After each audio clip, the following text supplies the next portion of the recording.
Welcome to the Positive Gene Podcast, delving into life with a hereditary risk straight from the patient's perspective. I'm Sarah Kavanaugh, your host and fellow Previver. Let's dive in. Hello, everyone. Welcome back to the Positive Gene Podcast. Today, we are diving into some unexpected corners that accompany a genetic diagnosis, drawing inspiration from my personal journey with Lynch syndrome and CHEK2.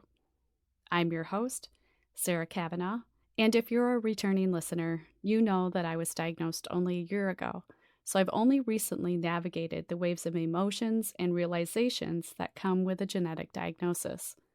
If you're new here, you are in for an insightful episode as we dive deep into the unexpected curveballs of genetic diagnoses. So the first challenge is one I was surprised by, and this doesn't have anything to do with emotions, but it actually has to do with life insurance. So you might have heard that life insurance could get a bit tricky post-diagnosis.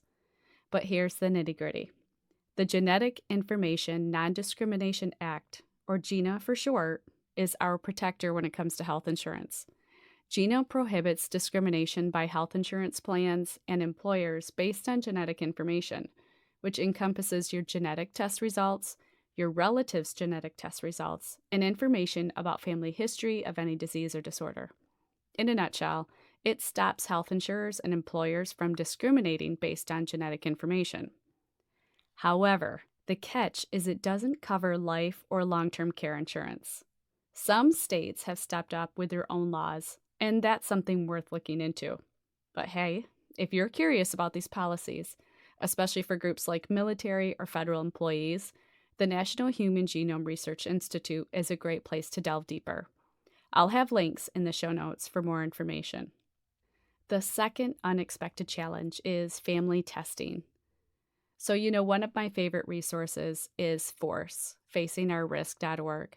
And on their website, they share insights on sharing your news with your family. They say, in some families, cancer may be considered very private matters never to be discussed. Some family members may believe it is bad luck to talk about cancer, or that speaking about cancer may invite the disease and make it more likely to happen. Family alliances, beliefs about protecting children, and privacy concerns may all affect your ability to share health information with relatives. While exploring my family history, I discovered that a relative had battled what they referred to as a female cancer over half a century ago, and no one had ever mentioned it as I was growing up. So I'm deeply grateful for that living member from that side of the family who was open and shared this history when I reached out. So when the moment comes to share the news and you're uncertain about the reactions, keep in mind that a genetic counselor may be an invaluable resource. Additionally, online platforms do offer support. I previously mentioned FORCE, and they have insightful content on the significance of sharing with your family. And if it's breast cancer specific, the CDC's Bring Your Brave campaign boasts some very informative videos, and I'll share the links in our podcast notes to that as well. Also, the roller coaster of emotions about testing isn't limited to just us and our family history. Breastcancer.org has shared some invaluable insights on this, emphasizing how our relatives might respond differently to testing. They said a positive genetic test can stir a myriad of emotions in a family. Some might dive deep into testing immediately, while others could choose to wait it out or even decide against it. So speaking from my personal journey, I can vouch for the complexity of these decisions since my experience has been a mixed bag. One of my siblings took their time before deciding to test and luckily didn't inherit either gene, yet another sibling chose not to test, for now anyway, as it doesn't mean I won't stop reminding them. So it's a personal journey for everyone, and as said on my previous podcast, patience is crucial. Now, as far as testing for children, we will be discussing this topic in a future episode. The third unexpected challenge is overwhelming screenings. The constant screenings, both emotionally and financially, can feel like a mountain too high to climb. I remember the dread of my first screenings post-diagnosis.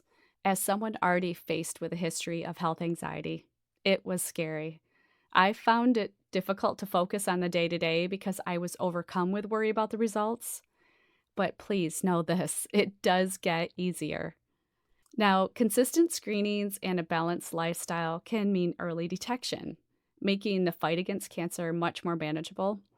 And while waiting those results, distraction can be therapeutic. For me, it's spending time with my loved ones, my kids, indulging in a hobby perhaps. If you're looking for a strategy, there's some brilliant advice out there. Some activities I've engaged in include spending time with my family again, even indulging in self care, maybe a massage or a facial or something that makes me feel good, or even engaging in volunteer work. For me, it's teaching Sunday school at my church and participating in my children's school PTO. Also, engaging in cancer risk management can be empowering. It may seem daunting at first, but it's all about weighing the options, from regular surveillance to preventative surgeries. And this isn't just me speaking. Research backs this up. There's an insightful study published in the Journal of Applied Communication Research. And drawing from their research on breast cancer risk management, they said, previvors have unique needs. They can engage in cancer risk management, making decisions that consider medical benefits and personal factors. Options include increased surveillance, like clinical breast screening, chemo prevention to delay cancer development, and preventative surgeries such as mastectomy or removal of ovaries to reduce cancer risks. The citation for this study will be in the show notes. So remember, every screening is a step towards staying ahead of your health. The fourth unexpected challenge is family planning. A genetic diagnosis might make you reconsider or think through your family planning. The fear of passing on the mutation, the concern for your potential kid's health, honestly, all of it can be really daunting. If you have an inherited cancer gene, there is a 1 in 2 or 50% chance that any child you have could inherit it from you. According to Macmillan Cancer Support in the UK, many people choose to have children and accept that the child may have a higher cancer risk. They may feel that the child will have the same or perhaps better ways to manage that risk when they grow up. If you have inherited a cancer gene and want to be sure you do not pass it on to any children, sometimes other options are available. I will not speak to this today, but I will provide their information in the show notes. So, if you are at this stage for family planning, future planning can feel like navigating a maze after a genetic diagnosis. It's essential to have open conversations and weigh all the options with your spouse or partner. Do your research and give yourself space and grace to come to a decision when you are ready. As a mother of 2, I can't help but wonder, had I known earlier, would my choices would have been different? The love and joy my children bring me are immeasurable, but the weight of the what-ifs regarding the genetic makeup can be overwhelming at times. So while the future remains uncertain, I know that advances in medical science give me hope for a brighter tomorrow.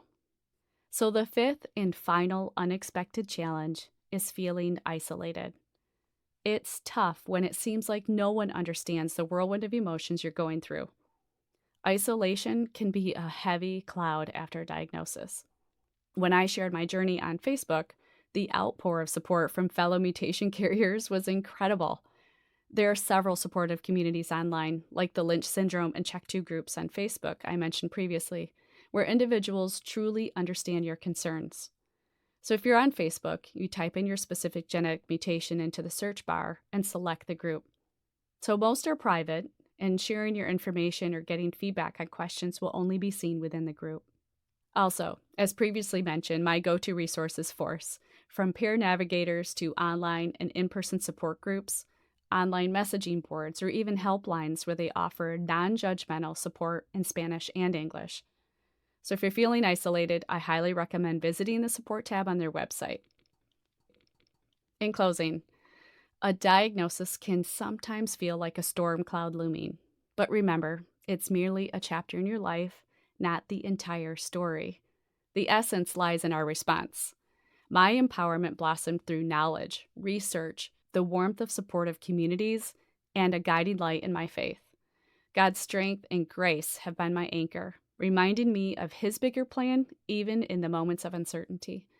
Every test, every screening, even the preventative surgeries, they weren't just medical decisions, but acts of faith and determination to live life fully. In this journey, remember to lean on your support system, be it family, friends, or a community like ours. Every challenge offers a lesson, and every setback is a setup for a stronger comeback. You got this, friends. If you'd like to learn more or interested in having me speak about living with a hereditary cancer syndrome from a patient's perspective, head over to my website at sarahkavanagh.com and tap on the speaking section.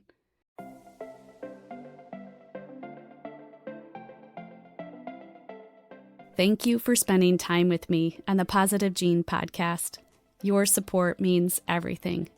If you found value in today's episode, I would be so grateful if you could take a moment to rate and review the podcast. It truly makes a difference. For an in-depth look and links to resources discussed today, check out the accompanying blog on my website at sarahkavanagh.com. Until next time, stay empowered and remember, you are not alone on this journey.